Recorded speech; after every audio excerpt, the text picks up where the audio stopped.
Assalamualaikum warahmatullahi wabarakatuh. Perkenalkan, nama saya Putri Artika Sari, NIM 230201010141 dari kelas MJ504. Saya akan mempresentasikan mengenai business model kanvas tentang kopi kenangan.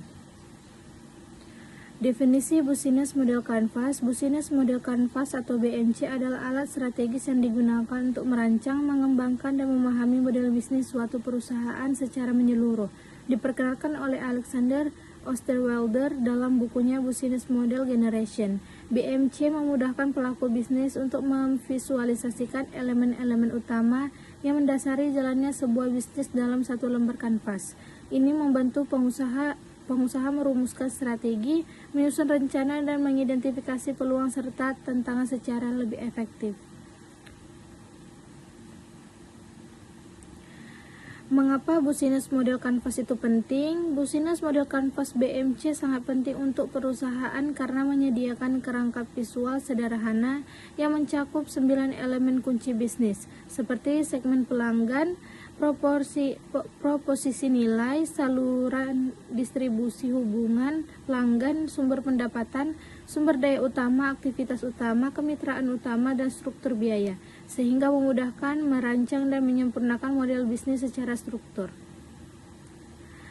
Elemen business model kanvas terdiri dari 9 elemen, merupakan komponen kunci penting yang ada dalam bisnis model kanvas itu sendiri. Setiap elemen saling terhubung dan mendukung satu sama lain. Elemen-elemen BMC tersebut memiliki bagian dari cara membuat bisnis model kanvas. Selanjutnya berikut beberapa elemen bisnis model kanvas. 1. Key partnership, 2. Key activities, 3. Key resource, 4.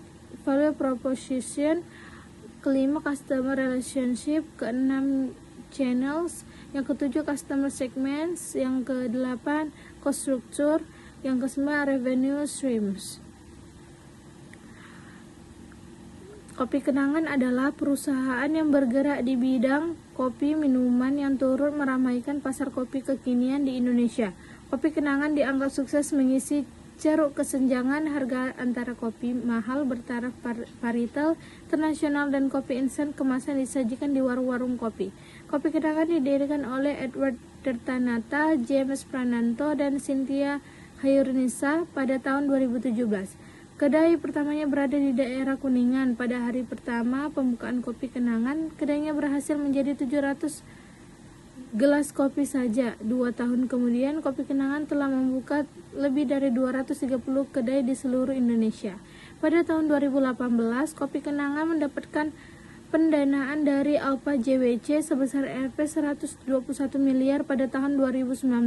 Kopi Kenangan mendapatkan suntikan dana lagi sebesar Rp 288 miliar, kali ini dari modal Ventura Sequoia India.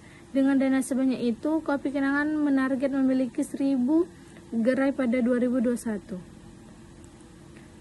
Selanjutnya, visi dan misi Kopi Kenangan. Visinya adalah untuk menjadi rantai kopi terbesar di Indonesia dan di luar. Ekspansi internasional melalui produk, teknologi, layanan cepat dan ramah berkualitas tinggi, kontrol kualitas dan R&D kreatif.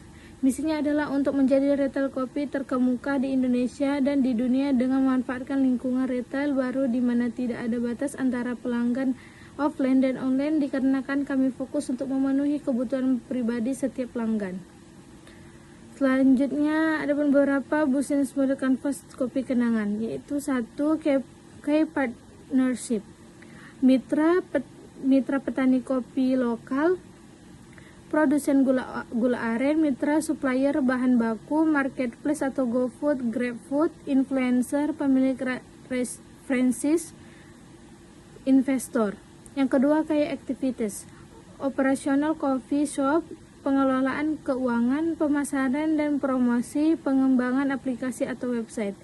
Yang ketiga, key resource, people resource, barista atau staff, cycle aset atau outlet, mesin kopi, digital research, key intellectual research atau brand database inventor, investor. Yang keempat, value proposition. Grab dan Go Coffee Shop, online order dan delivery, produk konsistensi, strong brand atau positioning, unique dan varied menu, affordable price, online to offline service.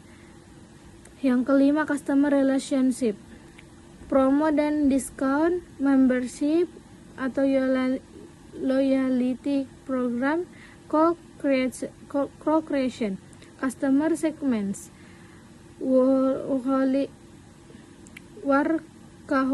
orang sibuk yang butuh kopi, ready to go, generasi YZ dan milenial, kelas ekonomi menengah ke bawah, pengguna teknologi.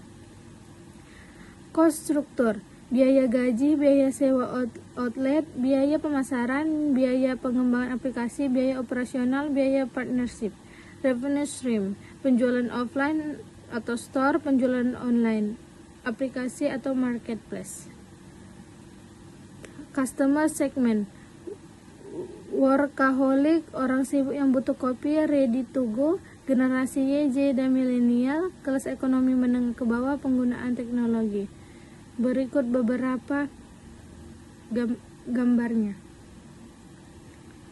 Value proposition, Grab dan Go Coffee Shop, online order dan delivery, produk konsistensi, strong brand positioning, unique dan varied menu, affordable price, online to offline service. Channel, coffee shop, offline, website dan aplikasi, marketplace, Gojek, Grab dan lain-lain, online ads, IG, FB, collaboration, promo, influencer atau brand. Customer relationship, promo dan diskon, membership, loyalty program, SEO creation. Revenue stream, penjualan offline atau store, penjualan online, aplikasi atau marketplace. Resource, people resource, barista staff, recycle asset, outlet mesin kopi, digital resource, intellectual resource atau brand database, investor. Activities, operasional coffee shop, pengelola keuangan, pemasaran dan promosi, pengembangan aplikasi atau website. Partnership, mitra petani kopi lokal, produsen gula aren, mitra supplier bahan baku, marketplace atau GoFood, GrabFood, influencer, pemilik franchise, investor. Cost struktur, biaya gaji, biaya sewa outlet, biaya pemasaran, biaya pengembangan aplikasi, biaya operasional, biaya partnership. Kesimpulannya adalah model bisnis kopi kenangan mencerminkan strategi yang terintegrasi dan berorientasi pada kebutuhan konsumen urban modern dengan memanfaatkan 9 blok bisnis model kanvas. Perusahaan ini menargetkan segmen pelanggan yang mobile, generasi muda, dan penggunaan teknologi dengan menawarkan proposisi nilai berupa kopi berkualitas yang praktis, cepat, konsisten, dan terjangkau, didukung oleh saluran distribusi baik offline, Grab and Go Coffee Shop, maupun online melalui aplikasi dan marketplace.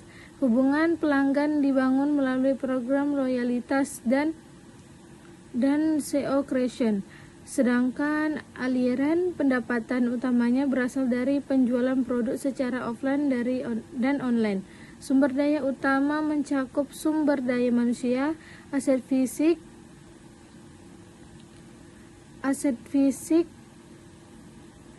dan infrastruktur digital. Sementara aktivitas ini mencakup operasional kedai, pemasaran, dan pengembangan digital. Kemitraan strategis dengan pemasok bahan baku, platform pengantar influencer, dan investor memperkuat ekosistem bisnisnya, sedangkan struktur biaya perusahaan didorong oleh kualitas produk, operasional, pemasaran, dan pengembangan teknologi yang mendukung pertumbuhan jangka panjang. Berikut adalah beberapa referensi dari hasil presentasi saya. Sekian dari presentasi saya. Terima kasih. Assalamualaikum warahmatullahi wabarakatuh.